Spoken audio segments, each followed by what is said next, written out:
এমনকি আওয়ামী লীগের মধ্যেও যারা খুব বেশি খারাপ হয়ে যায় নাই, কিছুটা ভালো ছিল, তারাও শেষের দিকে গণ অভ্যুত্থানের পক্ষে নামছে। আমি তাদেরকে ধন্যবাদ জানাই। বহু কারণে মানুষ আওয়ামী লীগ করে, মুক্তিযুদ্ধের কারণে করে, তার অন্যান্য সফিস্টিকেশনের কারণে করে, কিন্তু আপনার একটা পয়েন্ট থাকতে হবে যে কোন পয়েন্টে আপনি আপনার লয়ালটি উইথড্র করবেন।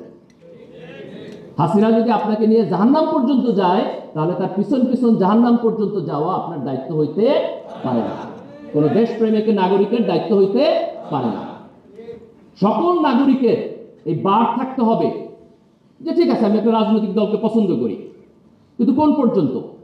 তার চুরি, ডাকাতি, বদমাইশি যদি লিমিট ক্রস করে যায়, তাহলে সে রাজনৈতিক দল থেকে আমার যেই লয়ালটি সেটিকে উইথড্র করতে হবে। এই কথা আওয়ামী লীগের জন্য সত্য, এই কথা বিএনপির জন্য সত্য, এই কথা জামাত ইসলামের জন্য সত্য।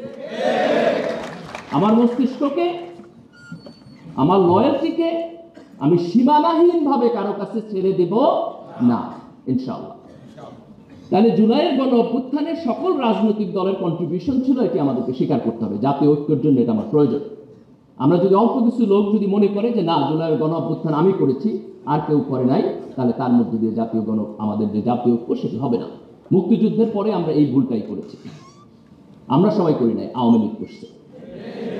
মুক্তিযুদ্ধের ইতিহাসকে দলীয়করণ করছে, যেই কারণে মুক্তিযুদ্ধ কখনোই এই দেশের আপামর জনসাধারণের চেতনা হয়ে উঠতে পারে নাই। আজকে জুলাইয়ের অভ্যুত্থানের ক্ষেত্রে আমরা যেন সেটি না করি।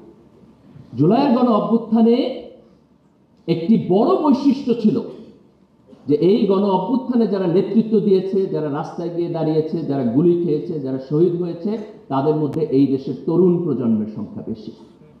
তাদের বয়স 25, 30, 35। এটা হচ্ছে এই আন্দোলনের সবচেয়ে ওয়ান্ডারফুল জিনিস। আজকে এই গণ অভ্যুত্থানের স্পিরিটকে ধারণ করে আমরা যদি সামনের দিকে যেতে চাই, তাহলে তরুণদের আমাদের জাতির বিনির্মাণের যে প্রক্রিয়া, তার মধ্যে তার পার্টিসিপেশনকে নিশ্চিত করতে হবে।